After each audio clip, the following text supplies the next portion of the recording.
এয়া আমি য়ামথাম ভেলীলৈ আহি আছোঁ আৰু ৰাস্তাৰ কাষে কাষে থকা ফুলবিলাকৰ তাত আমি অকণমান ৰখিছোঁ ফটো চটো তুলিবৰ কাৰণে।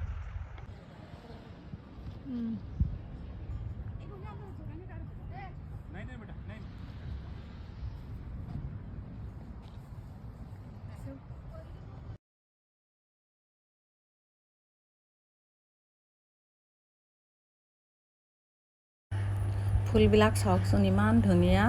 আমি এতিয়া যে গৈছিলোঁ সেইটো তেতিয়া